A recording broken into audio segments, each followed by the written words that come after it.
bisimilah rahmaani rahim alors ñu ngi leen di remercier ñëpp ci teewaay bi ñun moom suñu version olof bi xam naa ni du gudd noonu parce que boo seetee am na ay sorties jotoon am ay points de presse jotoon am ci buntu tribunal bi et tout jour bi ñu déféré Cheikh Oumar Diagne alors man dama bëggoon rek juste pour ñu dellu si waat tuuti xel yi ci xaw a laal tuuti ci li Guy Marius wax ci nasaraan balaa may ñëw ci li nga xamante ne moo waral lépp ci coow li maanaam Sénégal en réalité bërki démb benn Ibrahima Diallo sax lañ ko wax da nga xam shérif mais du shérif Ibrahima Diallo la tudd dafa saaga olof yëpp mujjul fenn dara fekk ko si olof yëpp la saaga te loolu du gulet c'était pas la première fois Penda Ba saaga na fi olof yëpp mujjul fenn ñëpp gis nañ fi Bougazelli mujjul fenn man dugg naa si kaso bi ñu arrêté ma benn xale libanais bu am 13 ans xaw ma 15 ans jël oto yi papaam di ko dawal fël benn jigéen bu biir femme bi décédé ak doom ji yëpp xale bi fanaanul si kaso bi def fa 3 jours si kaso bi ñu libéré ko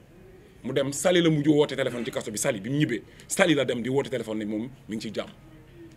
man dund naa loolu si kaso bi quoi lu mu dund la des fois dañuy wax nañu respecter leen institution yéen par force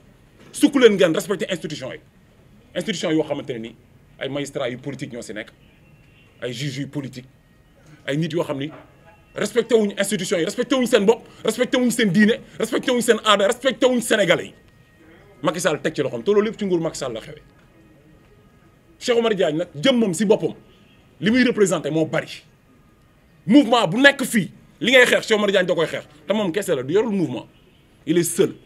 bi mu apparaître ci xeex bi ba tey bi mu teewee ci xeex bi ba tey Cheikh Oumar Diagne combat bu mu ciy wax nga naw ko ndax xam-xamam ak gëstoom ak diiñ bi mu diiñ te wanewul benn yoon ñàkk fayda te liñ ci jublu ñoom du dara lu dul dañ ko bëgg a tuutil nee na dañ koy toroxal te xamuñu mënuñu ko toroxal dañ koy yëkkati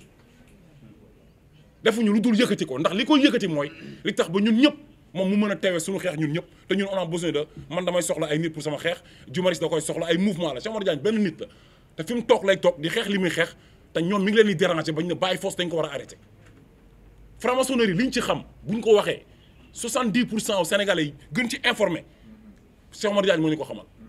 homosexualité liñ ci xam ñun professeur Cheikh Oumar Diagne mu ñu ci gën a yee mu ñu ko gën a xamal malgré ñi nekk ànd sàmm jikko yi di ko xeex di xeex loolu yëpp Cheikh Oumar Diagne mu ci gën a ibbi suñu xel Cheikh Oumar Diagne nag du n'importe qui moo gën Macky Sall fuuf ndax dafa diñ dafa gëm boppam parce que dafa respecté diinam parce que du franc-maçon wanul ginnaaw yàlla te dafa am sañ-sañu taxaw jël ay engagement ci li mu gëm kon nañ delloowaat ku nekk li nga moom na ku nekk jox ku nekk cëram ci réew boobu la ñun loolu la ñuy réclamer ñu leen lu dul loolu léegi nag bu ñëwee ci dossier Djibril War c'est très simple waxoon naa ko ma waxaat ko Cheikh Oumar Diagne dafa ne benn mbaam bu sant Waar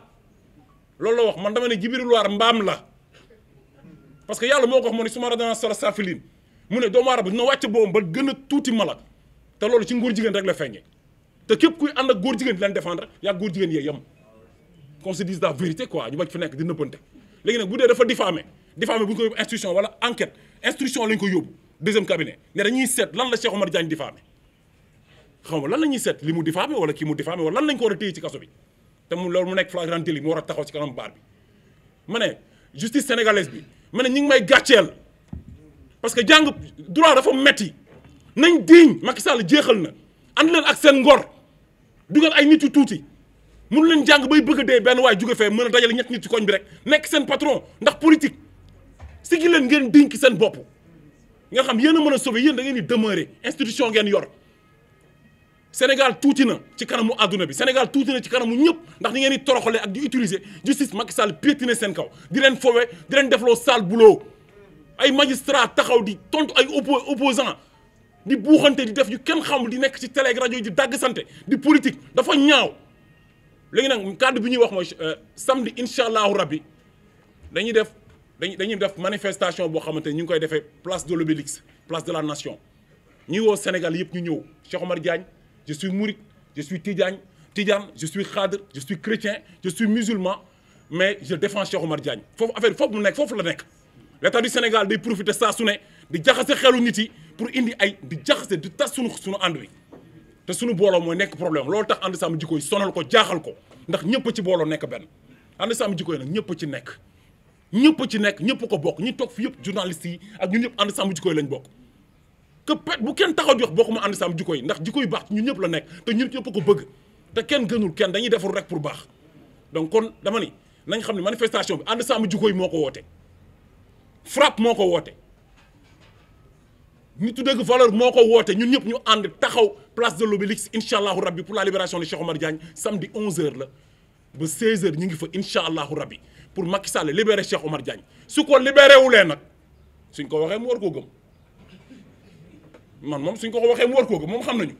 ñun moom duñ ko lebal ñun bokkuñu ak ñi nga xam ni dañuy sol costume ragal kaso bi ragal di bañ a kañay laal leen ak yooyu ñun yooyu amul problème liñ koy xamal lan la mooy Cheikh Oumar Diagne du def 15 jours ci kaso bi te ñun duñ ko fekk ci kaso bi wala mu libéré ko par force samedi dina ko libéré ci nii wala mu libéré ko ci nee ma delluwaat wax ni Jibril Waar mbaam la buy ŋaax jërë ngeen jëf wasalaatu salaam rasulullah. Je voudrais clarifier, c'est que après l'intervention de celui que j'appelle Adjama Taw, Guy Marius Sagna a clarifié le débat. Deuxièmement, celui qui est intervenu en langue nationale wolof,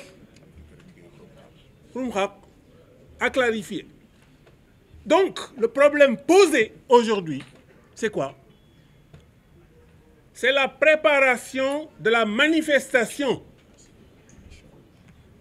du samedi 16 avril à 10h du matin à la place de l'Obélisque. Loolu na ko ñëpp xam. Il faut que les journalistes, il faut que tous les partis politiques, qu'ils soient de l'opposition ou du pouvoir, il ne faut pas avoir peur. Les centrales syndicales, Madame Bassok, yaa ngi may dégg,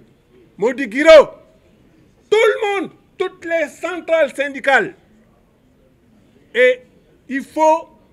que les jeunes, ceux des banlieues, partout, les gens dont on a volé les terres, n'est-ce pas? ñuy wax les retraités ñu sonn ci dëkk bi qui n'ont plus combien coûte le poisson aujourd'hui.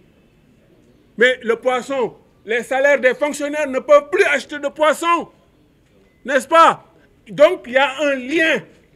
Aujourd'hui donc, le mot d'ordre est clair. Tout le peuple est convié au samedi matin. Donc prenons nos responsabilités dans les universités, partout, dans les écoles, les mareyeurs, les pêcheurs, etc. Tout le monde doit se mobiliser. Et ça, c'est l'appel du comité d'initiative des intellectuels du Sénégal, en accord total avec Guy Marius Sagna et Xouroum Xaq, mais aussi en accord avec celui dont nous exigeons la libération immédiatement. Sinon, nous allons appliquer la formule que nous avions oubliée lorsqu'ils ont amené qui? Khalifa Sall.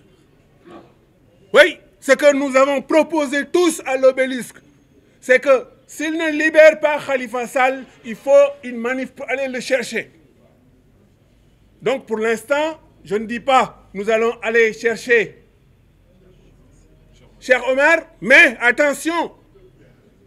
aujourd'hui, le peuple est dans une situation telle que le lien est clair. Guy Marius l'a clarifié, Xouroum Xaq la même chose. Les gens qui ne veulent plus du Sénégal indépendant, ces gens-là appliquent un agenda. Alors, le débat aujourd'hui, ce n'est pas l'agenda, c'est le 3. Donc, tout le monde doit préparer la rencontre du samedi 16. Merci beaucoup.